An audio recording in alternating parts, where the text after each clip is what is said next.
Hi friends, നമസ്കാരം. നമ്മുടെ ഇഷ്ടവിശേഷങ്ങളായ ഗൗരീശങ്കരത്തിൻ്റെ ഒരു അടിപൊളി വിശേഷമായിട്ട് വന്നിരിക്കുന്നത്. അപ്പോൾ എല്ലാവർക്കും നല്ലൊരു ദിവസം ആശംസിച്ചുകൊണ്ട് തന്നെ നമുക്ക് വിശേഷത്തിലേക്ക് പോകാം. അപ്പോൾ തുടങ്ങുമ്പോൾ തന്നെ കാണുന്നത് നമ്മുടെ വേണിമോളെയാണ്. അപ്പോൾ വേണി അച്ഛൻ പറയണമെന്നൊക്കെ കേട്ടിട്ട് വേഗം ചാടി അങ്ങ് ചെല്ലുകയാണ്. ഏട്ടൻ ചുള്ളനാണ്, പിന്നെ ചാരങ്ങാട്ട് മഹാദേവൻ്റെ മോനുമാണ്. അച്ഛൻ്റെ കയ്യിലേ ഇഷ്ടം പോലെ കാശുമുണ്ട്. ഏട്ടന് പുതിയ പെണ്ണിനെ കിട്ടാനൊന്നും യാതൊരു വിഷമം ഉണ്ടാവില്ല, അതെനിക്കറിയാം. പിന്നെ പക്ഷേ എനിക്കിഷ്ടപ്പെട്ട ഒരാളെ എനിക്ക് മറക്കാൻ പറ്റില്ല കേട്ടോ എന്ന് പറഞ്ഞു. അതെ, എൻ്റെ ഇഷ്ടത്തിനനുസരിച്ചല്ല, മറ്റുള്ളവരുടെ ഇഷ്ടത്തിനനുസരിച്ചാണ് എൻ്റെ ലൈഫ് മുഴുവൻ മുന്നോട്ട് പോയത്. അങ്ങനെ എപ്പോഴും പറ്റില്ല അച്ഛാ എന്ന് വേണി പറഞ്ഞു. എൻ്റെ ലൈഫ് മറ്റുള്ളവർക്ക് വേണ്ടി തകർക്കാൻ ഞാൻ സമ്മതിക്കില്ല. അച്ഛൻ അതിന് കൂട്ടു നിൽക്കരുത് എന്ന് പറഞ്ഞു. അപ്പോൾ മഹാദേവനൊന്ന് ചിരിച്ചിട്ട്, അച്ഛൻ്റെ വേണിമോളെ അച്ഛൻ വിഷമിപ്പിക്കുമെന്ന് നിനക്ക് തോന്നുന്നുണ്ടോ എന്ന് ചോദിച്ചു.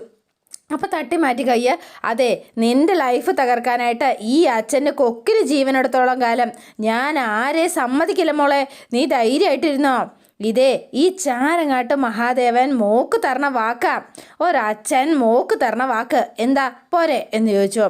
ശേഖര, നീ ഒരു കാര്യം ചെയ്യണം, നീ അവനെ ഒന്ന് കൂട്ടിക്കൊണ്ട് വരണം കേട്ടോ. ആരാച്ചാ എന്ന് ചോദിച്ചോ. വേറെ ആരെയാടാ, നമ്മുടെ മരുമോനെ തന്നെ, അല്ലാണ്ടാരാ, വേണിമോടെ ചുള്ളനെ. അപ്പോൾ വേണിക്ക് ഭയങ്കര സന്തോഷമായിട്ടോ. നാളെയോ മറ്റന്നാളോ പോയിട്ട് നീ അവനെ ഒന്ന് പോയി കൂട്ടിക്കൊണ്ട് വാടാ എന്ന് പറഞ്ഞു. അപ്പോൾ വേണിയുടെ മുഖം ആകെ തെളിഞ്ഞ് സന്തോഷമായി. വേണിമോള് ഹാപ്പി ആയില്ലേ? അച്ഛൻ്റെ വേണിമോള് ഡബിൾ ഹാപ്പി, അത് മതി എന്ന് പറഞ്ഞു. അപ്പോൾ വേണി ഭയങ്കര സന്തോഷത്തിലായി കേട്ടോ. അപ്പോൾ വേണിക്ക് ആദർശ് വരുന്നു എന്ന് പറഞ്ഞപ്പോൾ ഭയങ്കര ഹാപ്പി ആയിട്ട് ഇങ്ങനെ നിൽക്കുകയാണ്. പക്ഷേങ്കിൽ ശേഖറിൻ്റെ മുഖം അത്ര വലിയ തെളിഞ്ഞിട്ടൊന്നുമില്ല. ആ കുടുംബമേ വേണ്ടാന്നാണ് നമ്മുടെ ശേഖറിൻ്റെ മനസ്സിലാണ്. പിന്നെ നമ്മൾ കാണുന്നത് ഇവരെല്ലാവരോടും ഒരുമിച്ചിരുന്ന് ഭക്ഷണം കഴിക്കുകയാണ്. അപ്പോൾ ഭക്ഷണം കഴിക്കുന്ന സമയത്ത് പെട്ടെന്ന് തന്നെ ഗൗരി ഇങ്ങനെ കഴിക്കാതിരിക്കുകയാണ്. അപ്പോൾ നന്ദിനി അമ്മ ചോദിക്കുക, ഗൗരി നീ കഴിക്കണില്ലേ എന്ന് ചോദിച്ചു. എനിക്ക് വേണ്ടമ്മേ എന്ന് പറഞ്ഞു. അയ്യോ, എനിക്ക് നല്ല വിശപ്പുണ്ട്, എനിക്ക് ആൻറ്റിബയോട്ടിക്കൊക്കെ കഴിക്കണമല്ലേ, നന്നായിട്ട് ആഹാരം കഴിക്കണം എന്ന് പറഞ്ഞ് ആരത് കഴിക്കുക. ഗൗരി, എനിക്കൊരു ഡൗട്ട്, എന്താ ആദർശേട്ടാ, കയ്യിൽ സ്റ്റിച്ചിടാനായിട്ട് ഇവള് സമ്മതിച്ചോ? ഇവളുടെ സ്വഭാവത്തിന് അവളെ കരഞ്ഞ് കൂവി നിന്നെയും കൂടെ നാണം കെടുത്തേണ്ടതായിരുന്നല്ലോ. ഏയ് ഇല്ല, അവൾ കരഞ്ഞിട്ടൊന്നുമില്ല എന്ന് പറഞ്ഞു. അങ്ങനെ വരാൻ വഴിയില്ലല്ലോ എന്ന് പറഞ്ഞു ആദർശ്. അപ്പോൾ പെട്ടെന്ന് തന്നെ കണ്ണടച്ച് കാണിക്കുകയാണ് കേട്ടോ. അപ്പോൾ ഇതിങ്ങനെ നന്ദിനിയമ്മ കണ്ടോ, എന്തോ ഉണ്ടല്ലോ എന്ന് ചോദിച്ചു. അങ്ങനെയൊന്നും ഇല്ലമ്മേ. പിന്നെ നീ എന്തിനാ ഗൗരിയെ നോക്കി കണ്ണുരുട്ടി കാണിച്ചതാ? ആഹാ, അപ്പോൾ അത് അമ്മ അത് ശ്രദ്ധിച്ചല്ലേ എന്ന് ചോദിച്ചു. ആ അതെ, ഞാൻ ശ്രദ്ധിച്ചു. അല്ല ആരതി, എല്ലാവരോടും ഞാൻ പറയട്ടെ എന്ന് ചോദിച്ചു. ചേച്ചി, ഞാനിത് എഴുന്നേറ്റ് പോകട്ടോ എന്ന് പറഞ്ഞു. എന്നാലും സ്റ്റിച്ചിട്ടപ്പം എന്താ ഇവള് കരയാതിരുന്നത് എന്ന ആദർശിന് പിന്നെ സംശയം. അപ്പോൾ ഇവരിങ്ങനെ ചിരിച്ചുകൊണ്ടിരിക്കുക. വല്ല ചെറുപ്പക്കാരൻ ഡോക്ടറും ആയിരിക്കും തയ്യലിട്ടത്, ഇവൾ അവൻ്റെ മുഖത്ത് തന്നെ മിഴിച്ച് നോക്കിയിരുന്ന് കാണും എന്ന് പറഞ്ഞു മുത്തശ്ശി ചിരിച്ചു. അപ്പം മുത്തശ്ശി എത്ര കൃത്യമായിട്ടാണ് പറഞ്ഞത്. പക്ഷേ ഒരു ചെറിയ വ്യത്യാസമുണ്ട് കേട്ടോ, ആരതി മാത്രമല്ല ഞാനും നോക്കിയിരുന്നു എന്നുണ്ട് എന്ന് പറഞ്ഞു.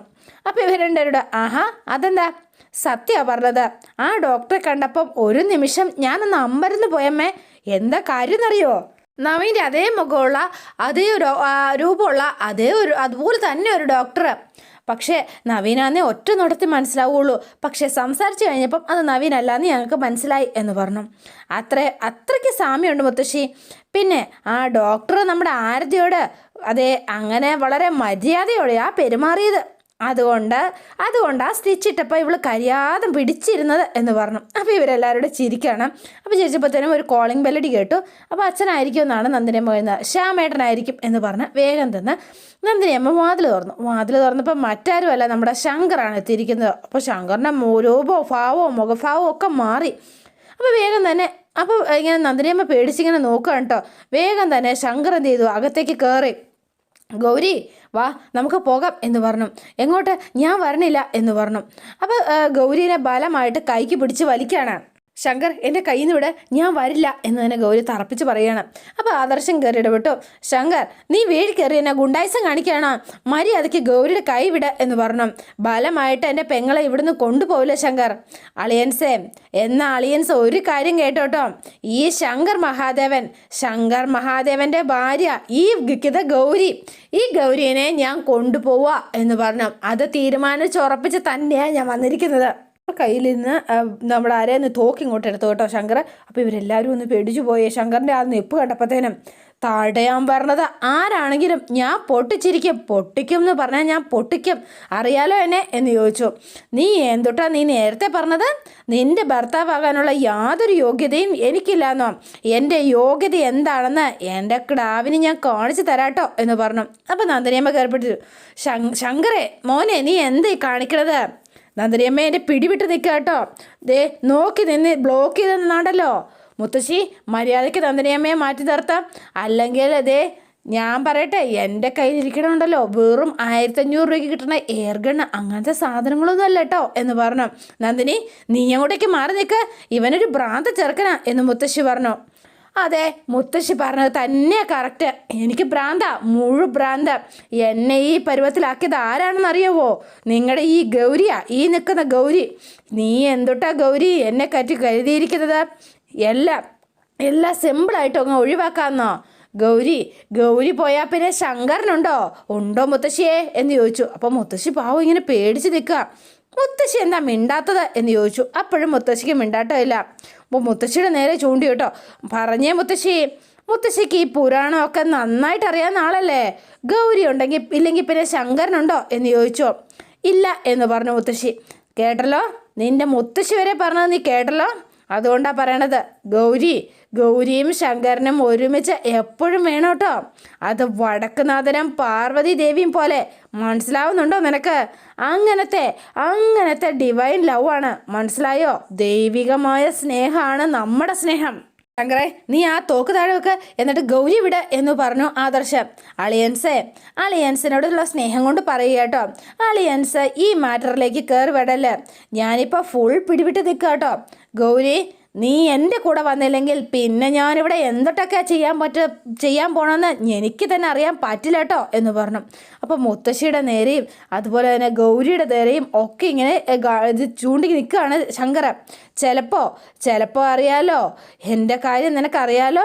ചിലപ്പോൾ എന്ന് പറഞ്ഞാൽ ആദർശിൻ്റെ നേരെ ആദ്യം വെച്ചു. പിന്നെ ഇതേണ്ട എൻ്റെ ഗൗരിക്ക് പ്രിയപ്പെട്ട ഈ കൂട്ടത്തിൽ ആരെങ്കിലും എൻ്റെ കൈകൊണ്ട് തന്നെ അങ്ങ് തീരും കേട്ടോ ഗൗരി എന്ന് പറഞ്ഞു. ആദർശിനെയും മുത്തശ്ശിയും മാരുതി നന്ദിനിയമ്മയുടെയും ഒക്കെ നേരെ ഇങ്ങനെ പിടിച്ചു കേട്ടോ. എന്നിട്ടൊരു ചിരിയൊക്കെ ചിരിച്ചിങ്ങനെ നിൽക്കുകയാണ്. അവനെന്തോ ഒരു ലാഘവത്തോടെയാണ് നിൽക്കുന്നത്. ഗൗരി, ഞാൻ പറഞ്ഞ കാര്യം നീ മറക്കണ്ട. എന്തുട്ടാ ഗൗരി, നിനക്കറിയാലോ, ശങ്കർ ബായി ഒരു വാക്ക് പറഞ്ഞാൽ പിന്നെ അത് ഓക്കെയാ, അറിയാലോ. എന്നെ കൊണ്ട് നീ അതൊന്നും ചെയ്യിക്കണ്ടല്ലോ. അതുകൊണ്ട് രാവണൻ അറിയാലോ നിനക്ക്? ഈ ലോകത്ത് എന്താ പറയുക, ശങ്കരൻ്റെ ഏറ്റവും വലിയൊരു ഭക്തൻ എന്ന് പറയുന്നത് രാവണനായിരുന്നു. അവസാനം എന്താ സംഭവിച്ചത്? രാവണൻ തന്നെ സീതയെ കട്ടുകൊണ്ട് പോയില്ലേ? അതേപോലെ തന്നെ ഞാൻ എൻ്റെ ഗൗരിയെ ഇവിടെ നിന്ന് അങ്ങോട്ടേക്ക് കട്ടുകൊണ്ട് പോവാ. തടയാൻ വേണ്ടിയിട്ട് ഒരു ജടായുവും വരണ്ട കേട്ടോ, അരിഞ്ഞ് വീഴ്ത്തും ഞാൻ എന്ന് പറഞ്ഞുകൊണ്ട് ഗൗരിയെ പിടിച്ച് വലിച്ചുകൊണ്ട് ശങ്കർ പോവാണ്. അപ്പോൾ ആദർശ് കയറി വിടവിട്ടു. അതെ ശങ്കറെ, എല്ലാത്തിനും ഒരു പരിധിയുണ്ട്. ഇനി എന്തൊക്കെ സംഭവിച്ചാലും എൻ്റെ പെങ്ങളെ നീ ഇവിടുന്ന് കൊണ്ടുപോകില്ല കേട്ടോ എന്ന് പറഞ്ഞു ആദർശ്. അളിയൻസെ അടങ്ങി ഒതുങ്ങി അവിടെ നിന്നോട്ടോ. നിങ്ങളുടെ പെങ്ങളും തീരും ഞാനും തീരും എന്ന് പറഞ്ഞു. അതെ, അപ്പം മുത്തശ്ശി കയറി ഇടപെട്ടു. അപ്പം വേണ്ട മോനെ, ഞാൻ പറയുന്നത് നീ ഒന്ന് മനസ്സിലാക്കുക. അവൻ പറഞ്ഞതുപോലെ ചെയ്യും. നമ്മുടെ ഗൗരിമോളെ ഇവൻ ഇവിടെ വെച്ച് നമ്മുടെ മുന്നിൽ വെച്ച് ഇല്ലാതാക്കും. അതുകൊണ്ടാണ് പറയണത്. അപ്പം നന്ദിനിയമ്മയും മുത്തശ്ശിയും കയറി ആദർശിനെ കൈക്ക് പിടിച്ചിരിക്കുക. ഇല്ല, നിങ്ങൾ എന്നെ കൈ വിടാനാ പറഞ്ഞത്. ഇല്ല, ഞങ്ങൾ നിന്നെ വിടില്ല എന്ന് പറഞ്ഞ് നമ്മുടെ നന്ദിനിയമ്മയും മുത്തശ്ശി ഇങ്ങനെ കയറി പിടിച്ചിരിക്കുകയാണ് കേട്ടോ. അതെ, അപ്പം ശരി കേട്ടോ, അപ്പം ഞാൻ പോവാട്ടാ എന്ന് പറഞ്ഞുകൊണ്ട് ഗൗരിയെ വലിച്ചുകൊണ്ട് പോവാണ്. അപ്പോൾ ഗൗരീനെ വലിച്ച് വണ്ടിയിലേക്ക് വലിച്ചു കയറ്റിയിട്ട് ഡോർ അടച്ചു കൂട്ടാം. അപ്പോൾ ഗൗരി ഏട്ടാ അമ്മേ എന്നൊക്കെ വിളിക്കുന്നുണ്ട്. അതിനും ആദർശ് കൈ പിടിപ്പിച്ചിട്ട് നിങ്ങൾ എന്നെ ഒന്ന് വിടുന്നുണ്ടോ എന്ന് ചോദിച്ചു. അവൻ എവിടെ വരെ ഗൗരിയെ കൊണ്ട് പോകുമെന്ന് എനിക്കൊന്ന് അറിയണമല്ലോ, അറിയിച്ചിട്ട് തന്നെ കാര്യം എന്ന് പറഞ്ഞു. അവനെ ഞാൻ വിടാം എന്ന് പറഞ്ഞുകൊണ്ട് വേഗം തന്നെ ആദർശ് അകത്തേക്ക് കയറിപ്പോയി. അപ്പോൾ ഇവരും പുറകെ ചെല്ലുകയാണ്. ആദർശ് നേരെ ഫോൺ എടുത്തു. ആദർശ് നീ എന്താ ചെയ്യാൻ പോണത് എന്ന് ചോദിച്ചു. അവനെതിരെ പോലീസിൽ കംപ്ലൈൻറ്റ് കൊടുക്കാൻ പോവാ, അതുകൊണ്ടൊന്നും തീരത്തില്ല. അവൻ്റെ പുറകെ ഞാനും ഇപ്പോൾ പോവും. അവൻ എവിടെ വരെ പോയാലും പിന്നാലെ ഈ ഞാനും ഉണ്ടാവും എന്ന് പറഞ്ഞു. മോനെ ആദർശ, കേസിലും വഴക്കിലും ഒന്നും പോവണ്ട. അമ്മേ, എൻ്റെ വീട്ടിൽ കയറി എൻ്റെ കൺമുന്നിൽ നിന്ന് തോക്ക് ചൂണ്ടി എൻ്റെ പെങ്ങളെ പിടിച്ചോണ്ട് പോയവനോട് ഞാൻ വഴക്കിനൊന്നും പോവണ്ടെന്നോ? ആദർശേ, ഗൗരി അവൻ്റെ ഭാര്യ. അങ്ങനെയാണെങ്കിൽ ഞാനും ഒരു കാര്യം ചെയ്യാം, ഒരു തോക്കുമായിട്ട് ചാരങ്ങാട്ട് വീട്ടിലേക്ക് ചെല്ലാം. എന്നിട്ട് ബലമായിട്ട് അവൻ കാണിച്ചതുപോലെ തന്നെ എല്ലാവരെയും മുൻപിൽ കൂടെ വേണിയെ വലിച്ചു കഴിച്ച് ഇങ്ങോട്ടേക്ക് കൊണ്ടുവരാം. എന്താ, ഞാൻ അങ്ങനെ തന്നെ ചെയ്യണമേ എന്ന് ചോദിച്ചു. അപ്പോഴാണ് ശ്യാം സാർ വരുന്നത് കേട്ടോ. അച്ഛൻ വന്നു എന്ന് പറഞ്ഞു. അപ്പോൾ ഇവരെ നിൽക്കണം. അച്ഛാ, അവനിവിടെ വന്നിരുന്നു. ഗൗരി എവിടെ എന്ന് ചോദിച്ചു ശ്യാം സാറ്. അവൾ പുറത്ത് എവിടെയെങ്കിലും പോയതാണോ എന്ന് ചോദിച്ചു. അപ്പോഴിവർ മിണ്ടാതെ നിൽക്കുക. എന്താ ആരും ഒന്ന് മിണ്ടാതെ നിൽക്കണത്? ഗൗരി എവിടെയെന്നാ ചോദിച്ചത്. അത് പിന്നെ അയാൾ വന്ന് ചേച്ചിയെ കൊണ്ടുപോയി എന്ന് പറഞ്ഞു ആരതി. ശങ്കർ വന്നോ? ഗൗരിമോളെ കൊണ്ടുപോയോ എന്ന് ചോദിച്ചു. ഹോ, നന്നായി എന്ന് പറഞ്ഞു അച്ഛൻ. അപ്പം അച്ഛൻ കരുതുന്നത് പോലെ സ്നേഹത്തോടെ കൂടിയൊന്നും അല്ല അവൻ്റെ ഭാര്യ അവൻ കൂട്ടിക്കൊണ്ട് പോയത് എന്ന് പറഞ്ഞു. ഗൗരിയുടെ നേർക്ക് തോക്ക് ചൂണ്ടി ഭീഷണിപ്പെടുത്തിയിട്ട് ശേഷം കൊണ്ടുപോയിരിക്കണത്. അവളെ ഇവിടുന്ന് കൊണ്ടുപോയത് അങ്ങനെയാ അച്ഛാ. ഞാൻ അവൻ്റെ പിന്നാലെ പോവാ. അച്ഛൻ നേരെ പോലീസ് സ്റ്റേഷനിലേക്ക് വിട്ടോ. ഇവിടെ നിന്ന് ആരും എങ്ങോട്ടും പോണില്ല എന്ന് പറഞ്ഞു ശ്യാം സാറ്. അപ്പം പിന്നെ കാണുന്ന ഗൗരിനെയും ശങ്കറിനെയാ. ശങ്കർ, നിങ്ങൾ എന്തീ കാണിക്കുന്നത്? എനിക്ക് നിങ്ങളുടെ കൂടെ എങ്ങോട്ട് വരണ്ട. മര്യാദയ്ക്ക് എന്നെ എൻ്റെ വീട്ടിൽ തിരിച്ചു കൊണ്ടാക്കിക്കോ. വണ്ടി നിർത്തി ശങ്കർ, നിർത്താനാ പറഞ്ഞത് എന്ന് പറഞ്ഞു. അതെ ശങ്കർ, എന്നെ എൻ്റെ വീട്ടിൽ തിരിച്ചു കൊണ്ടാക്ക് എന്ന് പറഞ്ഞ് ഗൗരി ഒച്ച വെക്കാണ്. വണ്ടി നിർത്ത, നിങ്ങൾ വണ്ടി നിർത്തിയില്ലെങ്കിൽ ഞാൻ ഇപ്പം എടുത്ത് ചാടും എന്ന് പറഞ്ഞു. ആ ഡോറൊക്കെ ലോക്കാ മോളെ, നീ വെറുതെ മെനക്കെടാൻ നിൽക്കണ്ട എന്ന് പറഞ്ഞു. എന്തിനാ വെറുതെ സീൻ കാണിക്കണത്? ഡോർ ലോക്കായിക്കോട്ടെ. നിങ്ങൾ ഇപ്പം ഈ വണ്ടി നിർത്തിയില്ലെങ്കിൽ ഞാൻ ഈ ഡോറിൻ്റെ ഗ്ലാസ്സിലെ തറി ഇടിച്ച് പൊട്ടിക്കും എന്ന് പറഞ്ഞു ഗൗരി. അപ്പോൾ ഇത് കേട്ടപ്പോൾ തരം ശങ്കറിന് ദേഷ്യം വന്നു. ശങ്കർ നേരെ വണ്ടി അങ്ങ് നിർത്തി. വണ്ടി നിർത്തിയിട്ട് എന്ത് ചെയ്യുന്നു ചോദിച്ചിട്ടുണ്ടെങ്കിൽ ദേഷ്യത്തിൽ, നീ നിൻ്റെ തലയിടിച്ച് പൊട്ടിക്കും എന്നല്ലേ? എന്നാൽ പിന്നെ അതൊന്ന് കാണണമല്ലോ എന്ന് പറഞ്ഞാൽ ശങ്കർ വേഗം തന്നെ അങ്ങോട്ടേക്ക് ഇറങ്ങി. അപ്പോൾ ഗൗരി ഒന്ന് പേടിച്ചു കേട്ടോ. എന്താ ചെയ്യാൻ പോകണമെന്ന് അറിയില്ലല്ലോ. അപ്പോൾ നേരെ ഡിക്കി തുറന്നു. അവിടെ നിന്നൊരു കയറുണ്ടായിരുന്നു. ആ കയറിങ്ങെടുത്തു. നിങ്ങൾ എന്തേ കാണിക്കണത്? ഞാൻ എന്താ മൃഗമാണോ? നീ എൻ്റെ വണ്ടിയിൽ നിന്ന് ചാടും, നീ തലയിടിച്ച് പൊട്ടിക്കും അല്ലേടി? എന്നാൽ പിന്നെ എനിക്കതൊന്ന് കാണണമല്ലോ എന്ന് പറഞ്ഞു. എട്ടി മോളെ, നിൻ്റെ മിസ്റ്റേക്ക് എന്താണെന്നറിയോ? ഞാൻ ചെയ്ത മിസ്റ്റേക്ക് എന്താണെന്നറിയാവോ? സ്ത്രീകളെ റെസ്പെക്റ്റ് ചെയ്തതാണ് ഞാൻ ചെയ്ത ഏറ്റവും വലിയ മിസ്റ്റേക്ക്. നീ ചോദിച്ചില്ലേ നീ എന്താ മൃഗമാണോന്ന്? അതെ, നീ മൃഗമാണ് കേട്ടോ. നിനക്ക് ഇനി ഒരു ഫ്രീഡവും തരാൻ ഞാൻ ഉദ്ദേശിച്ചിട്ടേ ഇല്ല. എനിക്കെൻ്റെ വീട്ടിൽ പോകണം എന്ന് പറഞ്ഞ് ഗൗരി നിന്ന് കരയാണ് കേട്ടോ. അപ്പോൾ തരം ശങ്കർ ഭായിയോടാണോ നിൻ്റെ കളി? നിന്നെ ഞാൻ മനസ്സിലാക്കി തരാം കേട്ടോ. അവിടെ ഇരുന്നോ നീ എന്ന് പറഞ്ഞാൽ അകത്തേക്ക് തള്ളി വെച്ചിട്ട് ഡോർ അങ്ങ് അടച്ചു ശങ്കർ. അപ്പോൾ പിന്നെ ഇനി എന്ത് ചെയ്യും? അവസാനം ഗൗരിയുടെ കാര്യം കട്ടപ്പുക. ഗൗരിനെ കെട്ടിയിട്ട് തന്നെ കൊണ്ടുപോവാണ്. അപ്പോൾ കന്നുകാലിനെയൊക്കെ കെട്ടി കൈയും കാലും കൂച്ചി കെട്ടുന്ന പോലത്തെ അവസ്ഥയായി ഗൗരിക്ക്. അപ്പോൾ ഗൗരി ഇങ്ങനെ കാണിച്ചുകൊണ്ടിരിക്കുകയാണ് കേട്ടോ. അപ്പോൾ ശങ്കറിന് ആകെ ദേഷ്യം വന്നത്. ശങ്കറിനോട് അത്രയ്ക്ക് മോശമായിട്ടാണ് ഗൗരി പെരുമാറിയത്. അതാണ് ഇത്രയും കലി വരാനായിട്ട് കാരണം. പിന്നെ നമ്മൾ കാണുന്നത് ശ്യാം സാറിൻ്റെ വീട്ടിലാണ്. അപ്പോൾ ഇവരെല്ലാവരോടും ഇങ്ങനെ ഇരിക്കുകയാണ്. ശ്യാം സാർ എന്ന് അങ്ങനെ പറഞ്ഞതെന്ന് അറിയില്ലല്ലോ. അപ്പോൾ ഇവരങ്ങനെ ഇരിക്കുന്ന സമയത്ത്, ശ്യാമേട്ട, ഗൗരിയുടെ ഭർത്താവ് തന്നെയാണ് ശങ്കർ, അത് ഞാനും സമ്മതിക്കുന്ന കാര്യമാണ്. പക്ഷേ അവൻ അവളെ ഇവിടുന്ന് പിടിച്ചുകൊണ്ട് പോയ രീതിയിൽ എങ്ങനെയാ അവനെ ന്യായീകരിക്കുന്നത്? നന്ദിനി, ഞാൻ തന്നെ എങ്ങനെയാ പറഞ്ഞ് മനസ്സിലാക്കേണ്ടത്? ശങ്കർ ബലമായി ഇവിടുന്ന് പിടിച്ചോണ്ട് പോയത് തെറ്റ് തന്നെയാണ്, തെറ്റല്ലെന്നാണ് ഞാൻ പറയണത്. പക്ഷേ എങ്കിൽ ഇപ്പം അങ്ങനെ ചെയ്തത് നന്നായി എന്നാ. അച്ഛനിത് എന്താ പറ്റിയത് എന്ന് ചോദിച്ചു ആദർശ്. ശങ്കറിന് എങ്ങനെയാ അച്ഛനെ ഇപ്പോഴും ന്യായീകരിക്കാൻ പറ്റുന്നത്? ആദർശേ, നമ്മൾ കരുതുന്നത് പോലെ ഒരു മോശപ്പെട്ട ആളല്ല ശങ്കർ. അച്ഛൻ എന്താ ഈ പറയണത്? എൻ്റെ കൺമുന്നിൽ വെച്ച് എൻ്റെ ചേച്ചിയെ തോക്ക് ചൂണ്ടി ഭീഷണിപ്പെടുത്തി പിടിച്ചു വലിച്ചുകൊണ്ട് പോയത് അയാളാണ്. എന്നിട്ടും അച്ഛൻ പറയുന്നു അയാൾ നല്ലവനാണെന്ന്. നമ്മൾ കരുതുന്നത് പോലെ ശങ്കർ മോശപ്പെട്ട ആളല്ലെന്ന്. എന്താ അച്ഛൻ ഇതിനർത്ഥം? ഇത്രയൊക്കെ സംഭവിച്ചിട്ടും എങ്ങനെയാ അച്ഛനെ ഇങ്ങനെ അവനെ ന്യായീകരിക്കാൻ പറ്റണത്? അതെ, ഞാൻ നിങ്ങളെ എങ്ങനെയാ പറഞ്ഞ് മനസ്സിലാക്കി തരണത് എന്ന് ചോദിച്ചു. എന്താ ശ്യാമേട്ടന് എന്തോ ഞങ്ങളോട് പറയാനുണ്ടല്ലോ, പറ ശ്യാമേട്ട എന്ന് പറഞ്ഞു നന്ദിനി. ഗൗരിയെ ഒരിക്കലും ശങ്കറിനെ ന്യായീകരിക്കില്ല എന്നെനിക്ക് ഉറപ്പാണ്. എന്തോ ഒരു കാര്യം സംഭവിച്ചിട്ടുണ്ട്. എന്താണെങ്കിലും ധൈര്യമായിട്ട് പറ. എങ്ങനെയാ ഞാൻ പറഞ്ഞ് മനസ്സിലാക്കേണ്ടത് നന്ദിനി? ശങ്കറിൻ്റെ കാര്യത്തിൽ നമുക്കും ഗൗരിക്കും ഒരുപാട് തെറ്റിദ്ധാരണകൾ സംഭവിച്ചിട്ടുണ്ട്. യഥാർത്ഥത്തിൽ നമ്മളെ ദ്രോഹിച്ചത് ശങ്കർ ആയിരുന്നില്ല, ധ്രുവനായിരുന്നു എന്ന് പറഞ്ഞു. അപ്പോൾ ഇവരൊന്ന് ഞെട്ടിപ്പോയി. ഇതെന്താ ഇങ്ങനെ പറയുന്നത് എന്ന് ഓർത്ത്. ധ്രുവനോ എന്ന് ചോദിച്ചു. അതേ മോനെ, നമ്മളൊക്കെ കരുതുന്നത് പോലെ നമ്മളെ ഗൗരിയെ തട്ടിക്കൊണ്ട് പോയത് ശങ്കരല്ല. ആ ക്രൂരത നമ്മുടെ ഗൗരിയോട് ചെയ്തത് ധ്രുവനാ എന്ന് പറഞ്ഞു. അപ്പോൾ ശങ്കർ ധ്രുവനെ കൊണ്ട് ചെയ്യിച്ചാണെങ്കിലോ? അല്ല, അങ്ങനെയല്ല.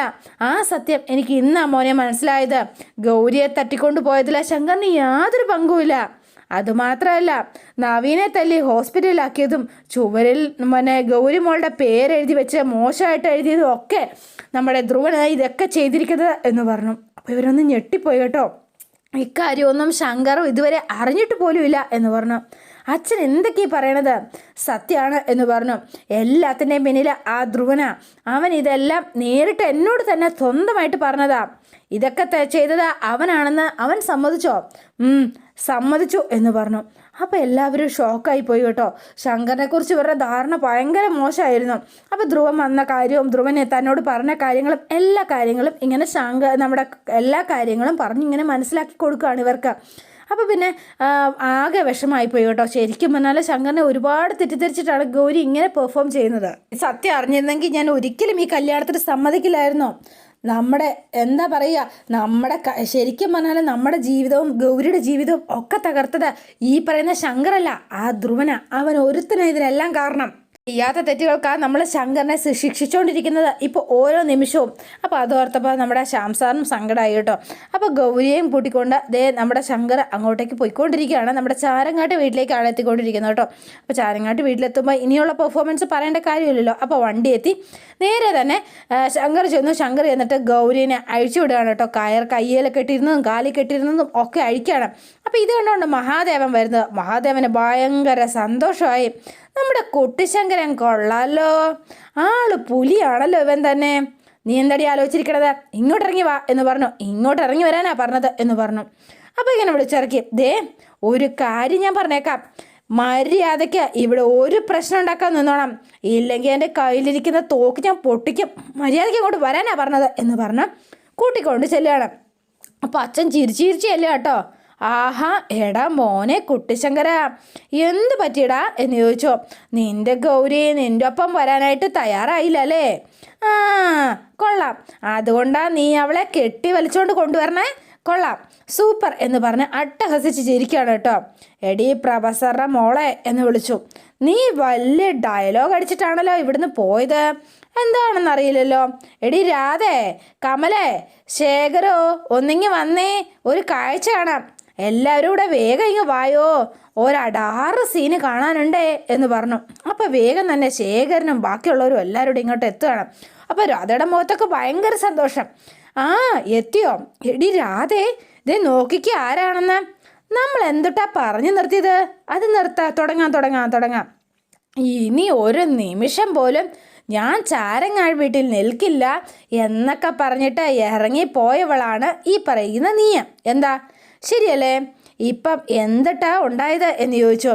കെട്ടി വലിച്ച് നമ്മുടെ കുട്ടിശങ്കരൻ തന്നെ ഇങ്ങോട്ടേക്ക് കൂട്ടിക്കൊണ്ട് വന്നില്ലേ? എന്താ എന്ന് ചോദിച്ചു.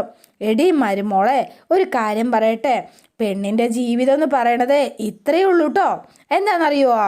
ഭർത്താവിൻ്റെ കാലിലെ ചെരുപ്പാണ് ഓരോ പെണ്ണും. അത് നീ മനസ്സിലാക്കിക്കോ.